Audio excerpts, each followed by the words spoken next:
Hey, friends. This is Martine Williams, and I am obsessed with all things Mompreneur life and helping you to remix your priorities, your habits, your mindsets, and yes, even your relationships so that you can build a successful business without losing yourself in the process. I'm also obsessed with the color turquoise and lyrics of the 80s and 90s, but that's beside the point. Girlfriend, you don't have to hustle 24/7, 365 and continue to sacrifice your health, your relationships, and your sanity to be a successful mompreneur. As a small town girl living in a lonely world to a six-figure mompreneur, I am here to teach you how. There is a better way, and this podcast is your one-stop shop for all of the how-tos, the encouragement, the life hacks, the success tips, and of course, a little side of tough love. This is the Mompreneur Life Remixed podcast. So let's do this.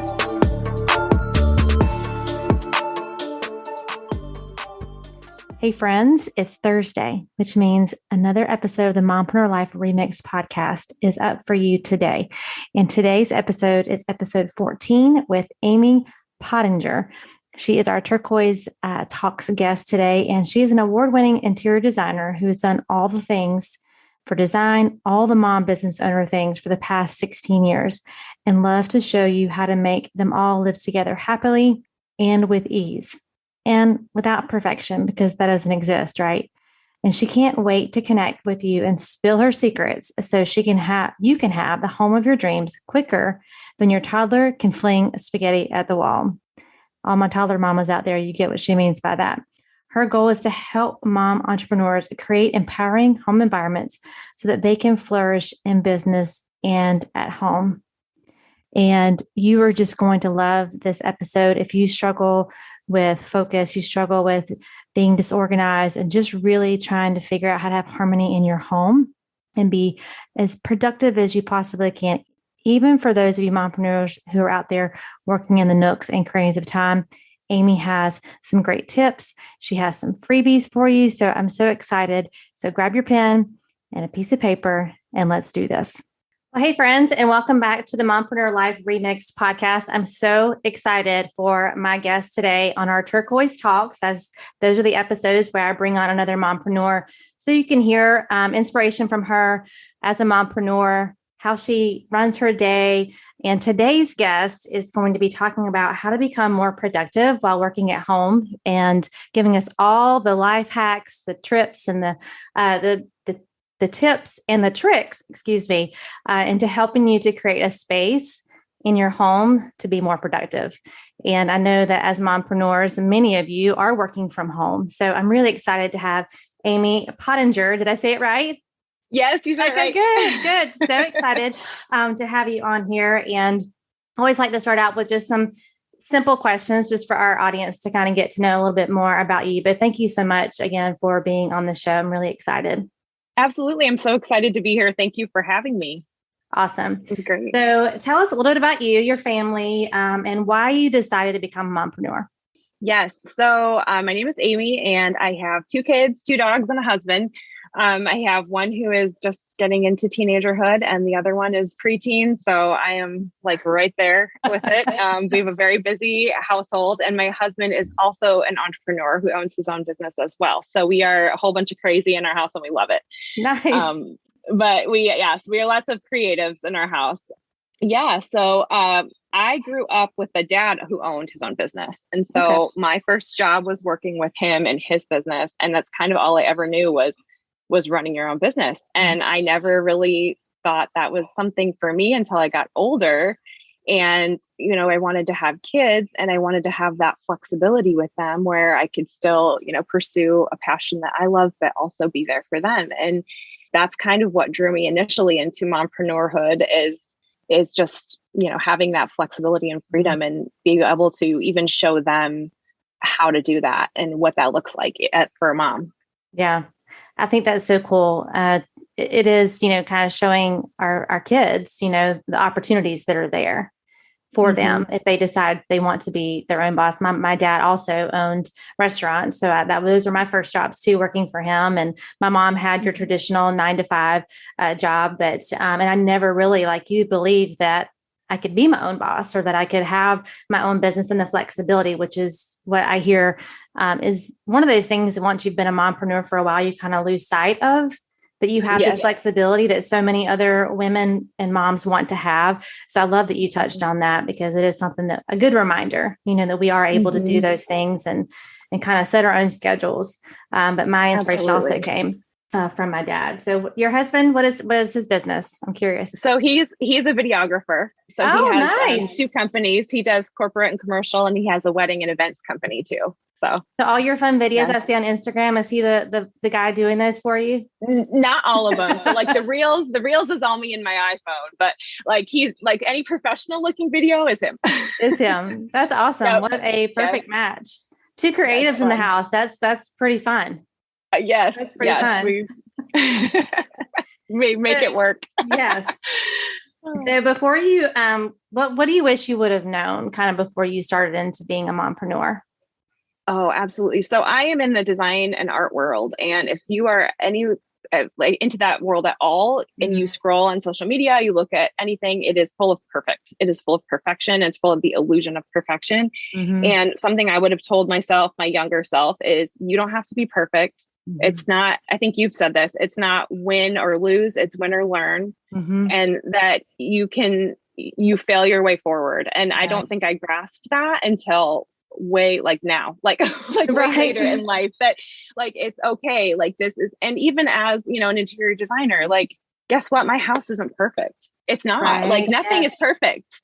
I can show you, this corner of it, and that's okay. And that is the beauty, is that beauty in the imperfection. That's what makes you. And so taking an industry, talking to my younger self, taking someone in this industry, and it's like, you don't have to either pretend to be perfect or pretend to be like this famous designer or whatever. You have your own unique gifts. I think that just translates so well to all mom entrepreneurs, is like, you don't have to pretend you have it all together, because no one does. And if they do, they're either lying to you, or they have a really big team. And they're wearing a really big mask. They're wearing a really big mask. Right. And let's just be real with each other. And, it's okay to, perfect is boring. So that's where I would have gone with it. Yes. This weekend, I attended a virtual event, and the speaker said, if you're not failing, you're not trying. And I thought that was such a good point, because how many of us get kind of stuck in inaction or indecision because we're afraid to fail, right? Or we're afraid to not be that perfect person. But I'm all about progress, and because perfection just doesn't exist. It's a lie. Right. It's a lie we tell ourselves, Absolutely. And you're actually doing the disservice to the world by being stuck in that imperfection, because I firmly believe that we all have God-given gifts that we can share that are just unique to us. And if we stay spinning in that cycle, I can say it because I've done it, right? Of fear or whatever, that, you're doing the world a disservice. You have something to offer. So offer it imperfectly. That's right. Do it messy. I say all the time, just do it messy. You'll figure it out as you go. You'll figure it out as you go. Okay. So what does a typical day look like for you with your kids and your business, and, kind of putting on the mom hat and the CEO hat? Absolutely. I always laugh at that question, because I'm like, there is no typical day, but there really is. There really is now. I've gotten better at that. Like time management has been definitely one of those things that I've been figuring out. But like, I like to structure my week on my Mondays and Fridays as things like working in my business. So I have school age kids. So in the fall, it's really easy. I do still most of the time take my kids to school because I like the conversation. Not always. Sometimes I have help with that. But so I'll drop them off and come back and work while they're gone is my usual type of the day. So like I'll work on my business, which could be like social media or marketing, or I have calls with my team. I do have a team. I have an assistant. I have an implementer who takes my visionary, big pictureness and makes it happen. So I have calls with them. And then usually my middle of the week is client meetings. So I do in-person residential design, or I also do virtual consultations with clients too. And I schedule those kind of for that middle of the week. And I try very hard to keep my weekends no work and my evenings no work. It creeps in because I love what I do. So I have to be careful. But so I try to, and then, time for family and things like that. So that's kind of my general. But as far as my actual job, like every day is different. Like I'm doing site visits, I'm doing, calls with people for different things. So, which I love. I love that variety. Right. I love that you made the point of, setting aside time to work on the business, while also having time working in the business. And there is a big difference there, in those two roles. And I think sometimes we get so busy with just the day-to-day things that we don't pull back that time to work, on the business, because you're the CEO, you're the head, you're the head honcho, right? So if you don't kind of remove yourself, even my husband, he has his own business too. And there are certain times throughout the year where he has to be more of the employee, right? And kind of jump in and help them. And then there's times where he has to set aside growing the business, which is working on the business. So I've never heard anybody say an implementer. So I want to hear more about that. Yes. Implementer, actually, I should have said integrator. That's really what her title is. Okay. So so integrator, like if you Google it, you'll get more from integrator. So that's the correct term. It comes like implementer. I need that. I need someone to implement for me. I'm just kidding. Which is kind of what she does too. I mean, she's amazing. Hi, Christina. That's my shout out to you. But so the concept, I believe, came from a book, and I'm not going to remember the name of the book. I'll have to look it up and give it to you later. But I think the concept came from a book. It was like visionaries and integrators. And to where, like, I know about myself, I'm a creative. I have a million ideas a day, not all of which you should go with, but that's what I do. When I'm working in my zone of genius, it's ideas, it's big picture, it's let's do this. And I've become, as a business owner, as you do over the years, I've become good at the details and good at implementing, but it drains me. Like it just kills my soul to do everything, because that's not what I was made to do. And I had heard of this concept. And then through a business coaching group I was in, I found Christina and was like, okay, what is this? Like, how do you, and so we just had a launch, like I launched a course I'm super excited about home offices. And she did all the back end things, like all the getting it set up. So like all I had to worry about was content and videos and the things I should be worrying about. So having someone, whichever you are, because maybe you are an integrator and you're not the visionary, or maybe, like having that partnership of someone that like just works, I guess, complementary to your skills. Like that's always my goal in my business when I hire is I want to hire you for the job that you love and you would pick out of all the jobs. Like I want you to be loving this, because it just works together so much better than I don't want you to just do work that I hate. People always say, hire people to do work that you hate. Well, I want to hire you to do work that you love. I love that. Yes. That is your calling and your strength. So that's kind of the short story of what, my integrator does for me. And it's amazing. It was one of the best hires I've made. So. And how long have you had her? Like when was the time? This is always a question I get too about help and delegating out and kind of building a team to support you. Like when was the time that you knew you needed her? When I got really busy. And it's different for everyone, I feel like, but for me, I had a lot of fear behind hiring in general. I also have a design assistant who works with me, who's amazing too. And it took me a good year to hire her, which is just like, I look back on it, and I'm like, oh my gosh, why did that take me so long? Like she's such a gift to my business, and it's created more business. And it was when I really started feeling like I wanted to scale. Like I like what I do, but I can't go any farther or I'll kill myself doing what I've been doing. It's not worth it to me, like sacrificing my family, myself, that's not worth it to me. So what a great thing that you can do is to hire a team of women who also have families and also have people to support and can help you scale, and you're helping each other. So I think it was really, that point. And they're looking for a flexible opportunity as well, so to be able to still work from home like we're doing and be able to be in their skill set. I do think that is so important. Like I want someone who has different skill sets than me. I need that. I am more of the implementer, honestly, or the integrator than the visionary. So I need someone to, like, I always tell people, I love structure. I thrive in structure and strategy and the plan, but I don't want to be the one to create the plan. Like you tell me the plan and I will work it all day long, which is why I'm so coachable as well, because my coach has always said, if I told you to stay on your head for days, you would, because you trusted that what I was telling you was going to work, so I don't know if that puts me in the implementer, integrator, or I'm not sure where that puts me, but So you mentioned being a part of a coaching group too. So that's another big topic I try to really encourage women, number one, to get help as a mompreneur, but also to invest in themselves, to grow themselves personally and professionally. So have you always had a coach? Have you always been a part of a program, or kind of tell me what that's been like for you?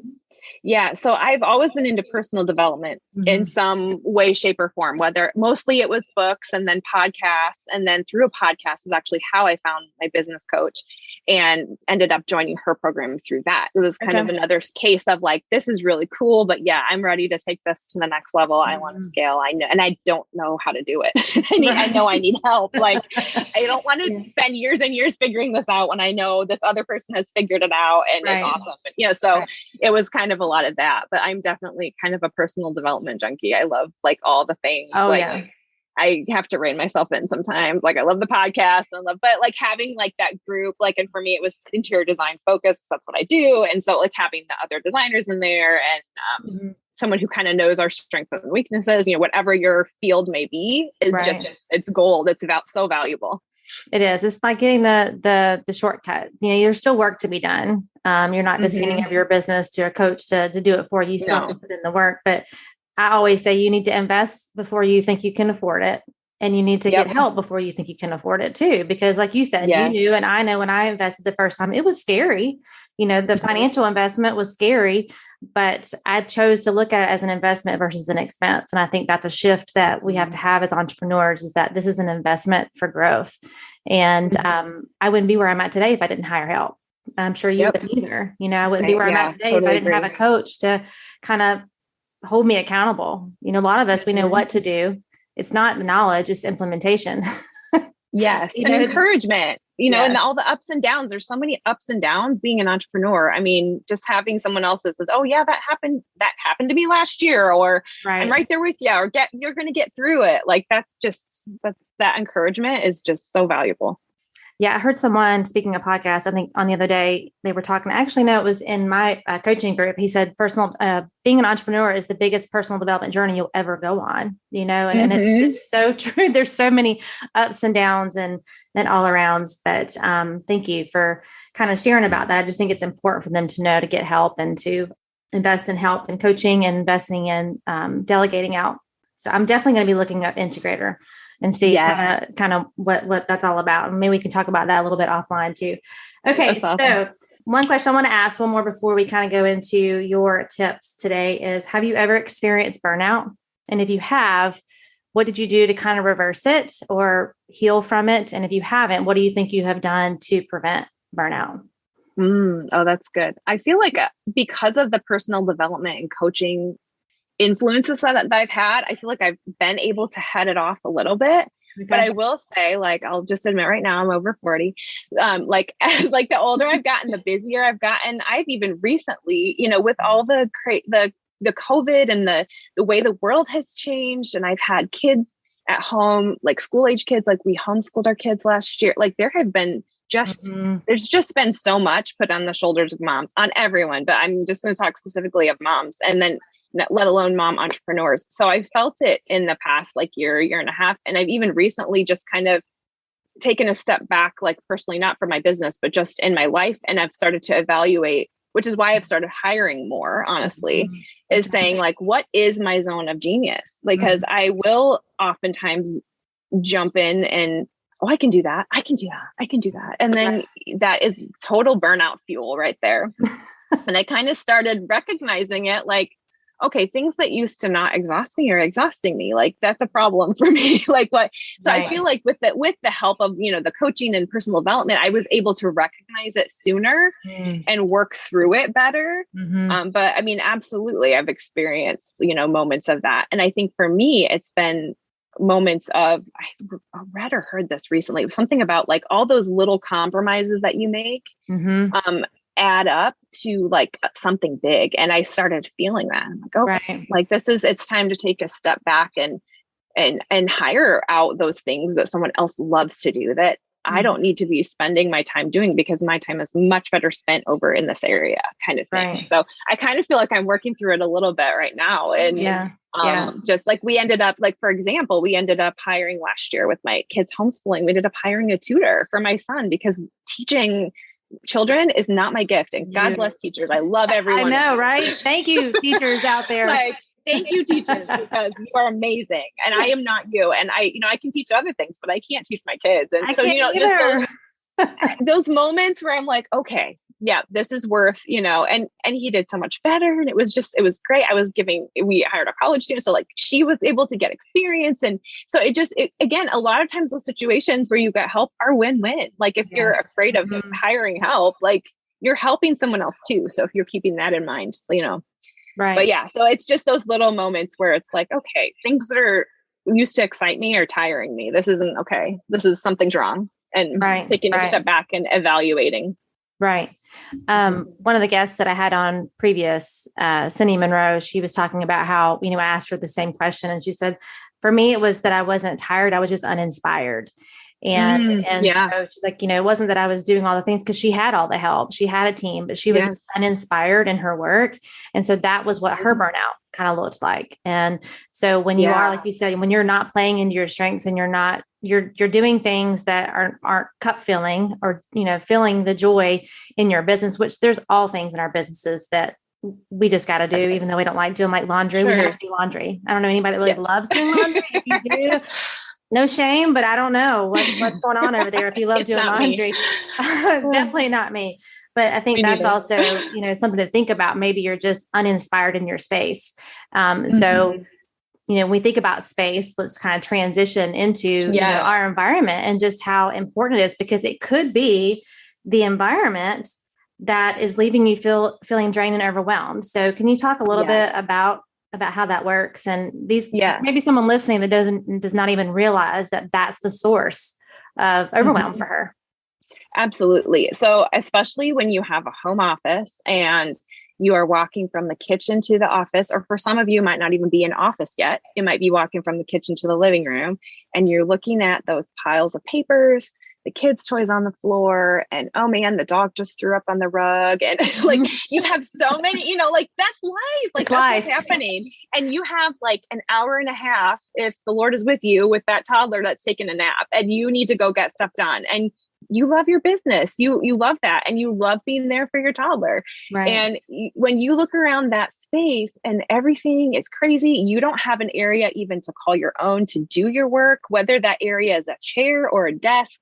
You don't have somewhere to go that feels calm to you. I mean, granted, you have a toddler in your house, not a lot, and your house is going to feel calm, and that's okay. Right. But if you don't even have that little corner, that little piece to call your own, I always say, like, for me, it grates on my soul. Like it just pulls me down. Like it makes me feel like I have more to do just by waking up and walking through my house. I don't know if you've ever had that feeling where you just like, oh my gosh, I have so much to do.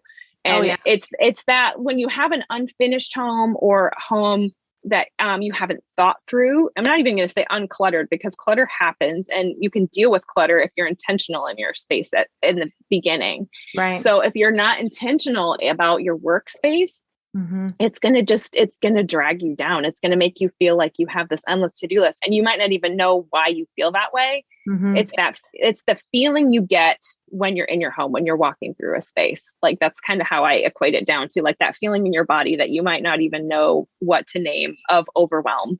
Right. Like you might be overwhelmed in your business or with your kids, but then it's like, if you're in a clean, like notice how you feel. I guess that's your assignment. Like notice how you feel when you're in different spaces. If you've never done this, I do it all the time just because it's natural to me. Like I was in a coffee shop the other day and was like, oh, I can't handle this. It was like full of people, and it felt cluttery to me. Yes. Like I couldn't handle it. And it wasn't even like it was ugly or anything. It was just the feeling of the space. So start to notice how you feel. Like, how do you feel when you walk into, to get your hair cut? Or how do you feel when you're walking into your kid's school? Like, it's just a good experiment, and then translate that into your home. Like, how are you feeling when you walk into say you're blessed to have a home office? How do you feel when you walk in there? I know a lot of people will say, like, maybe you just built a new home. Maybe you built a brand new home and you have a home office space that you dedicated to it. And you just kind of picked like builder neutrals or whatever. You went off the little thing but you walk in and you're just like, blah. Yeah. Like it could be a totally brand new space. It could be totally brand new and perfect, perfect with the air quotes, but the color just doesn't speak to you. Or it just doesn't have a layout that works with what you do. Like maybe you're you have a craft based business and you make things. You're like an Etsy seller or something, Right. like you need a different kind of space than someone who is direct selling or someone who is, running a design business. So all those kinds of considerations that you really can tailor your space to make you feel supported and energized and ready to go when you walk in instead of overwhelmed. That's a really, really great point. Doesn't matter whether you're starting with a clean slate or, like me, I'm in the middle of a move and it will be a clean slate for me. But there were times even in my old office that I would, like you said, I would start feeling that overwhelm or that I just felt uninspired. And so just by changing out some pillows or changing out some of the word art and quotes and things that I had around my desk really just made a big difference. And you did speak to clutter a little bit, and that's an issue. Yes. It happens, right? It doesn't matter who you are, the most organized person, you can still have those moments where clutter happens. So when you think about a home office, like what are some things that you do to help or that would help someone to have a system for that so that it doesn't just keep piling up on them? Yeah, absolutely. I would say, if you want the easy button, hire a home organizer if you want the easy button, because they will come in and help you do that. So there's that. And say like, okay, I'm not ready to do that yet. Or binge watch the home edit. Like you will learn so much. Oh man. I follow them on Instagram and I'm like, oh my goodness. Every day I'm like, watch the show. I have not watched. Is there a show on Netflix? There's a show? There's a Netflix show. Oh no. Yeah. See. No. So like, what's funny? Okay, this is an aside. I watched this over quarantine when we were all at home with my kids, and it was hilarious because my son watched it with me. He loved it, and he went and he organized his room after watching it. So maybe it'll have that effect on your kids. You never know. I was so surprised. I was like, "What is happening? Let's always watch the show." It was so funny. I just showed that to my teenager, my 16-year-old, because he's a little bit more like me. Like he can handle a little bit more mess. Yesterday, I was actually trying to help my son when we moved. He just kind of put everything in the closet, and it was still more organized, and he's very kind of OCD. And yesterday when I made him pull everything out of the closet and we were kind of going through bin after bin, he was like, "Mom, this is messing with my OCD. Like all this stuff. Can we hurry up? It's too much. Yeah. Can we hurry up and get through it?" And I'm like, "Yeah, buddy, but we can't just start throwing stuff. We got to find a place for everything and then put everything back in its place." So yes. Anyway, they're totally different kids. So I need to have Lucas watch the home edit. Maybe that'll help. You should. So that's number one. So, but there's probably someone locally in your town, if you know other mom entrepreneurs, there's a mom entrepreneur who has that business in your town that you can go find and support. So there's that. But then, okay, you're not ready to do that. It's really just taking a pause, which is hard for us. It's hard for me to take a pause, like set a timer if you have to, like an hour, tops, and actually look at your space. Like start with your desk. Like if you have a desk space, look at your desk, what's on it. It's taking an inventory of, I have a freebie we can link to that is all about designing your home office that has something like this in there where you can kind of take an inventory of what is here? Why is this actually stopping? This is really a lot of times what it is, stopping and looking at the piles on your desk. What is that? Like, is that something that you deal with all the time? Is it checks from people that paid you? Is it, paperwork for something? And then, because a lot of times it's repeated, it's a repeated thing that ends up on your desk all the time. Like for me, I have my thing that I always have to keep in control is samples of things like tiles and paint and all that. And that's always my thing that I have to corral. You're probably going to always have some kind of thing like that. Or if it's crossover of like home and family. So like, I know sometimes kids' homework gets there, or so once you just make a list, I'm a list person. I don't know if everybody is, but I am. Make a list of the things, and then you can categorize them and say like, okay, well, the kids use this area in my home office for homework. There can be a kid zone. They can have a bin. My son Max can have a bin. That's the Max bin. He puts all his things in there. When that's full, he has to go through it. Different. And it's kind of zoning out your space. And if it's you, if it's bills and paperwork, maybe all you need is a cute file cabinet that you can put things in and file it away. Or for me, for material samples, I have a home office and I have a studio as well. So most of my samples live in my studio because that just works better. So there's different ways and systems but honestly, I think a lot of it is just if you can just pause list it out, see what you have. And then that's where a system begins, is seeing, because that tells you what you need. Right. So if it's, if you have too much of something and you just need to get rid of things, that can be like the biggest load off your shoulders ever, is just getting it out. Yes. Just getting it out of there if it doesn't live there. And, for moms, that is kind of sometimes a daily or weekly occurrence. Like today, before I talked to you, I was like, okay, here's my son's little thing in my office, so it's just, but once you have the system, picking up those little things or making your kids pick them up, because you shouldn't pick them up, it becomes easier. Then you can do like a 10-minute cleanup. You're like, okay, cool, I'm ready to go. Instead of like, oh my gosh, I need to spend a weekend going through repeatedly. So, and that's where like a home organizer can help you too. Like, so you're not just cleaning up once and then you find you have to do it every 3 months, because it just comes back. So getting that's where the system helps. Once once you have the system, then things are, don't take as long to do, because you're staying ahead of it. And one of the things I always like to say, when I'm encouraging mompreneurs about this, is that you have help in your home. Like you have kids. If they can run that iPad or that iPhone, they can push a broom, they can mop the floor, they can clean the toilet, like they can do those things. And like, again, my son, my youngest, is super organized. He likes everything in its place. So like, he just has an eye for that. And he has an eye for design too. Like, I wish there was something I could get him involved in at 13, but he does all kinds of displays on his walls and stuff. So there may be someone in your home, if you're not ready to invest in that home organizer or whatever, you may have, maybe your husband is the organized one and he has systems. Like my husband runs on systems.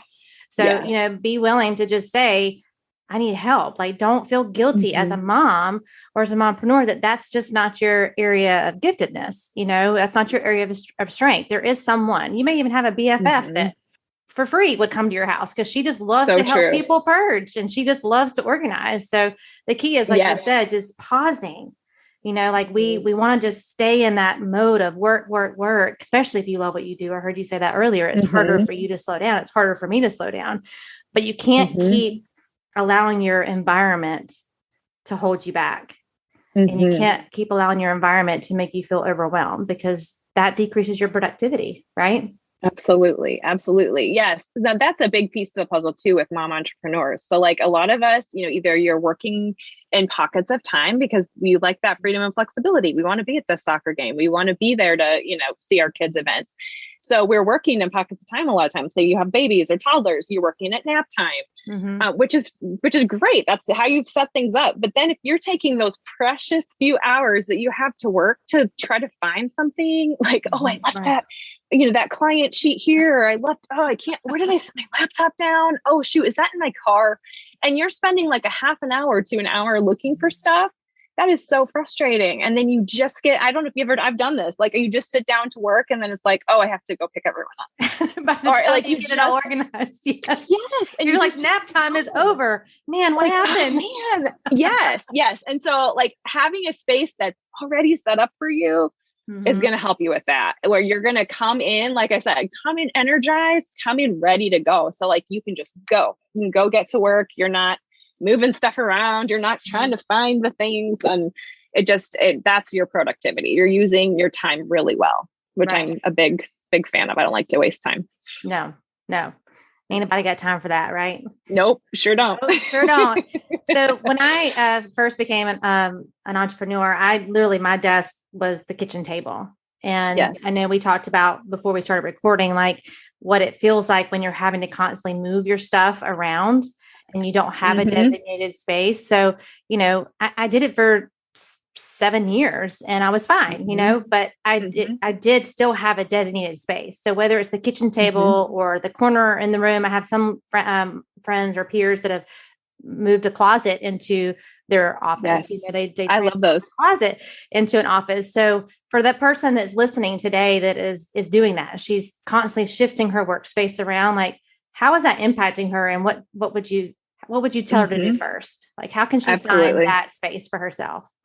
Yes. So, I mean, I love the closet office. It's like called the Cloffice. If you like want to Google search, if you're really? into like the Cloffice. Yeah, it's Cloffice. It's a thing.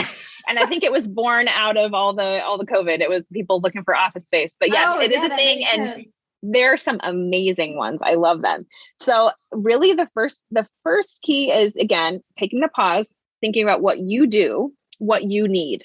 You need to know what you need before you start searching for space. So if you get that settled, you know what you do. Say you're someone who does a lot of calls online. And so you need a somewhat private space, or you need something with a good background.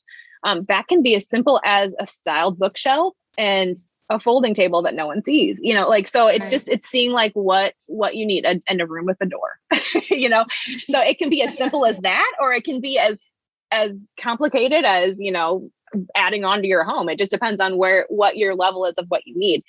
So first of all, again, going back to your needs, what do you need?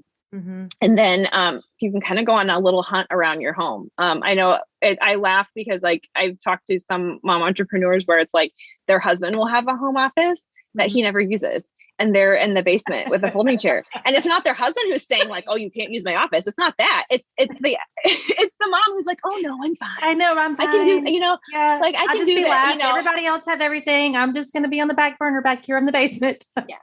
Yes. Or maybe you have a guest room that like you have guests like once a year. Right. And like, well, why can't you just, why can't you have both in there? Why can't you have some kind of bed situation that you can, or just a cute desk in your guest room? So try to look at your home through different eyes is really what, or, if you have that bestie who has an eye, sometimes that's a way to do it too.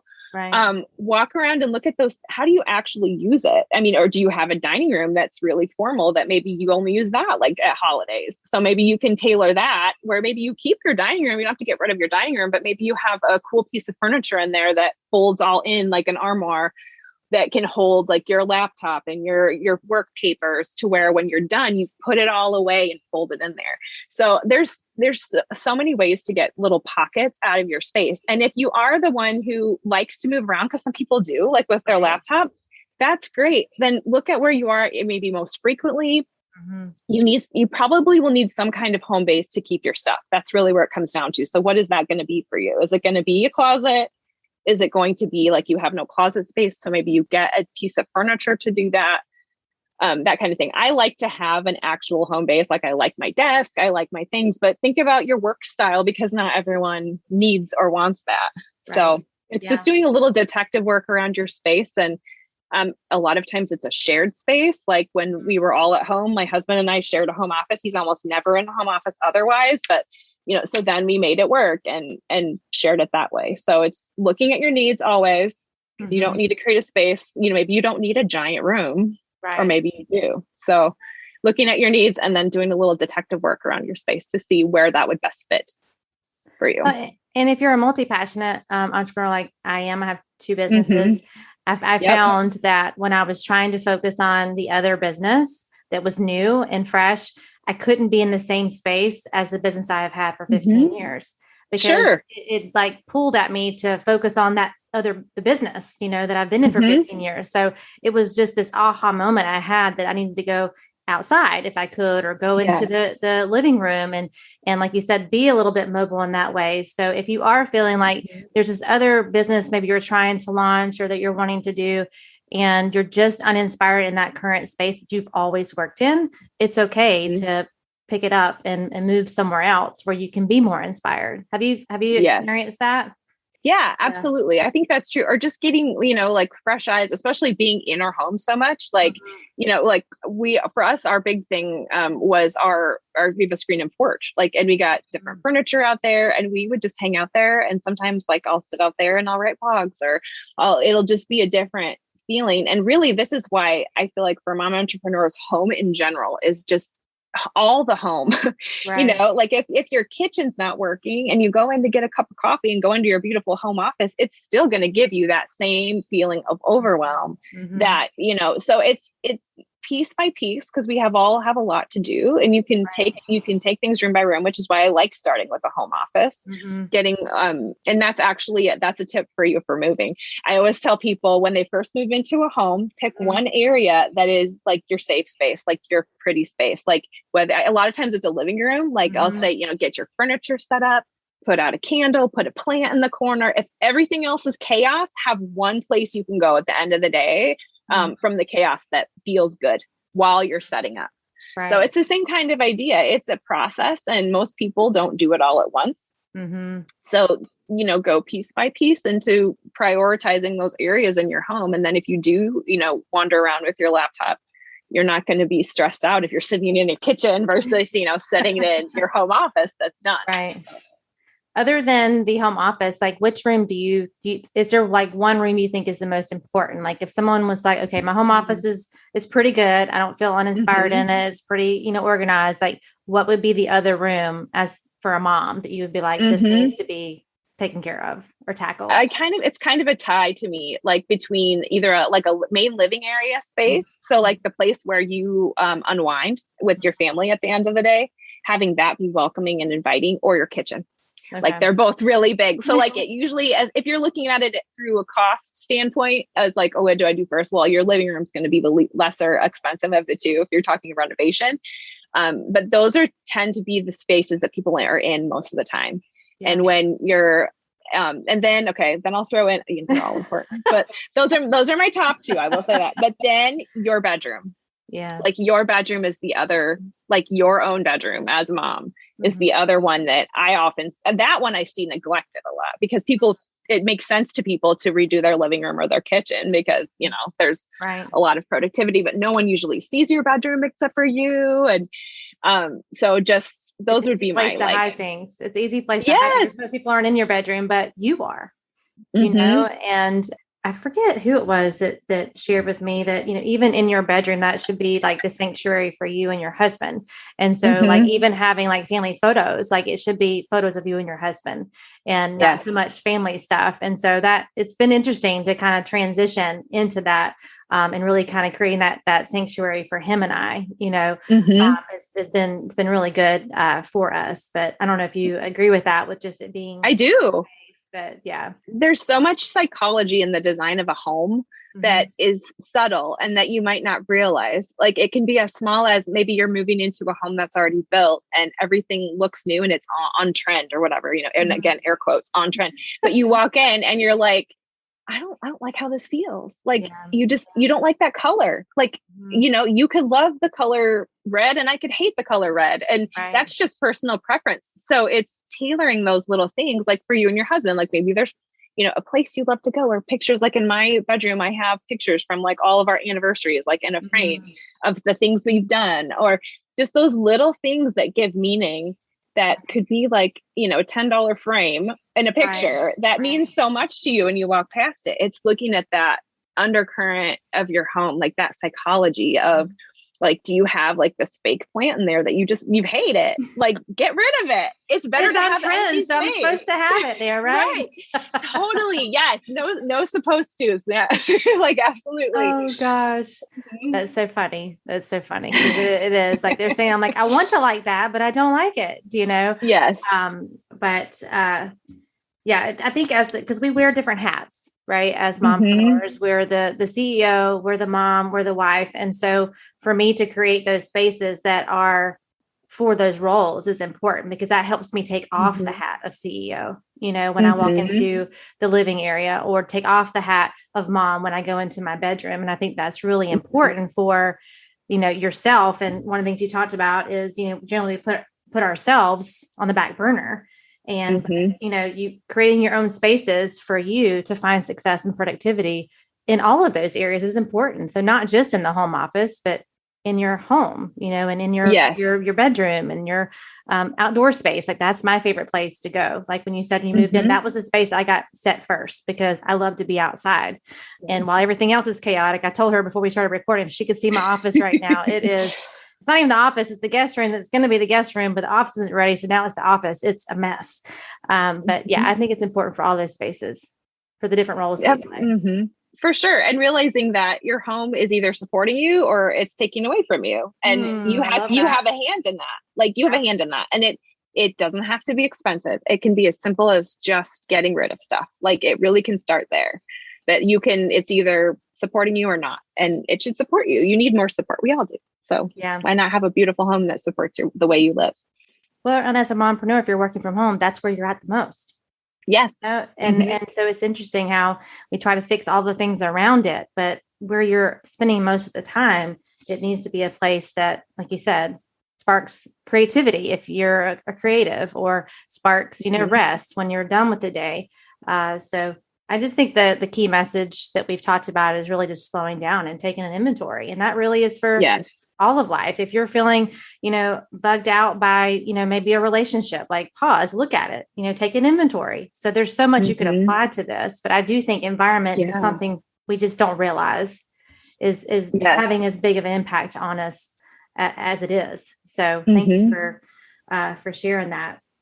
Yeah, so absolutely. One of the things I wanted to ask, was there anything else you wanted to share, like tip wise for them as far as home office that we didn't cover?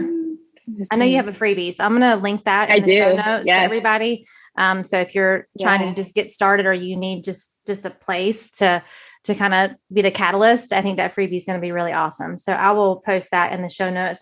Also the links to where you can find Amy on social. But I know you have something coming up, or something else that you were wanting to talk about. So what right now, what are you most excited about in this season that you're in as a mom? Yes.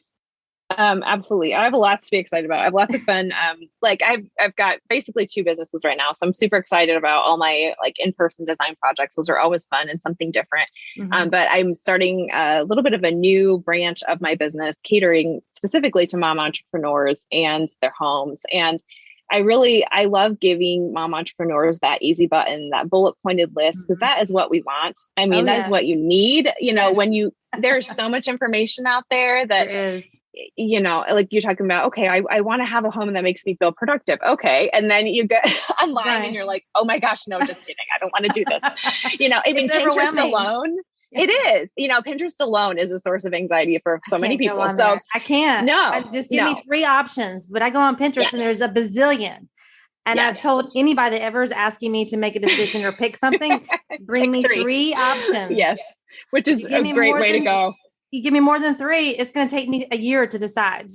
Yep, absolutely. So this is what I love to do in the realm of home design. So I created my first course, which is all around designing a home office. And I'm going to continually go through the whole home and keep going with these, but it's called No Hassle Home Office. And that is the point. So it's all about taking my tips and tricks, things I've already learned, and I'm sifting out that information for you to be able to get you that home office that you love. If you look at it and it overwhelms you, you're like, oh my gosh, I don't know where to start other than just throwing stuff out. This is something that is for you. And I'm excited about it because I'm creating a whole library of these courses for your whole home. And I've started with the home office. So, and I'll be doing, if you follow me on social, you'll see a couple upcoming Instagram lives and different things that will support that too. I'm always giving out tips and tricks. I love doing that. I love, creating, I have different blog posts and just free information for you too. If you want to come follow me on my blog or social or whatever, I'm there for you because I have lived this for 14 years now. So I love giving you that easy button and sharing that information. I'm all about the easy button. Please give me the button because I'm the one, like I said, that gets overwhelmed with all the options. And I do think that we sometimes can find ourselves in that all or nothing mentality where if we can't do the whole house, we're not going to do any of the house, So to have that bullet point list that we could go from just to get started is going to be so helpful for everybody on here listening. So again, I'll link all of her website and her social links and the freebie, everything here in the show notes. So I always like to ask at the very end, just kind of like a fast, like some of your favorite things. So what's been your favorite book? Oh, my favorite book. Oh my gosh. You're a personal development junkie like me. So I know you probably have a stack. I am. I just started. I'll tell you the newest one I'm reading because that's too hard of a question. The newest one I'm reading is Genius Zone by Gay Hendricks. Okay. He's also the author of The Big Leap. If you haven't read The Big Leap, also excellent. That is one of my all-time favorites. There's those. And then, the other, Essentialism is another one of my all-time favorites. I reread that probably once a year because it's just so good.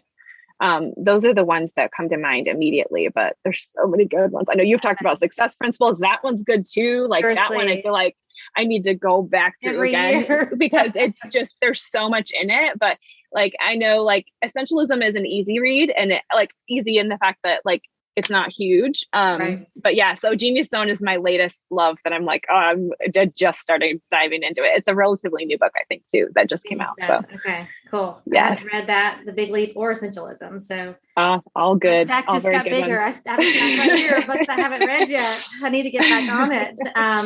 Okay, so do you have a favorite quote or a favorite mantra, either personally or professionally? Leap and the net will appear. That's one of my favorites. Oh, I love that. I'm not sure who said that, but it was, that's one that comes to mind. I love that. Yes. Okay. So favorite resource or app that you use as a mompreneur? Well, I use Asana for my team and myself, which is project management software. That's probably a big one that I love using.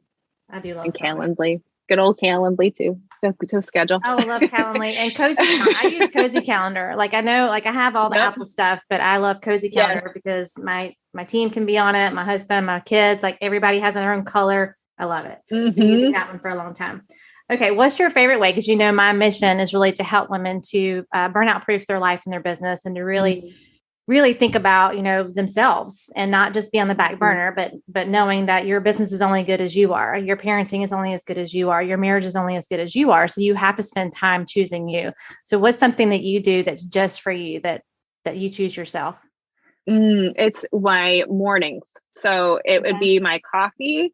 And whether it's like a meditation or journaling, it can look different for me. Sometimes it's just like a 5-minute, like little meditation, or just sitting in silence, drinking my coffee in the morning before everyone else is up and all the things are happening. Starting my day with that, it feels so indulgent and wonderful. And it's just the simplest thing. Like it's just, and it's only been since the past like year or so that I started doing this. And it's just taking that moment, drinking my coffee, sitting with my dog, like in silence or with meditation or music or journaling. And it doesn't have to be a big deal. I feel like so often, like as a mom, you read these things, oh, this person does, they wake up at 4:30 a.m. and they do this like awesome journaling thing. And like, no, like it can be 5 minutes with coffee and that changes the flow of my day. Yeah. Yeah. I love that. I love the simplicity of just your overall message and also not comparing and just being you and finding what works for you. I think that's an important message for mompreneurs. And you definitely have shared that perfection doesn't exist. So even in the design world, right? It doesn't exist. It's possible. I know. Maybe I'm an outlier. I don't know, but that's what I think. Well, it's a message that needs to be broadcast, because I do think we compare ourselves, our behind the scenes to other people's highlight reels on social media. So it's important. And that's why I like to kind of ask some of those questions, but this was so fun. Like, I do think we could talk for hours about home organization. So maybe we can have you back on the show for another part of that. But again, I will link all the show notes, all of her stuff that she has coming up. This was so great. We honestly just met today, and I feel like we've been friends forever. So thank you so much for being on the show. And I hope to hear from y'all, or you hope you'll get to hear another episode coming up in the next couple of weeks. So thank you for tuning in to the Mompreneur Life Remixed podcast today. And I can't wait to hear your feedback. So go find Amy on Instagram, or come find me on Instagram and give us kind of the ahas you had from today's episode. Y'all know I'm always believing in you.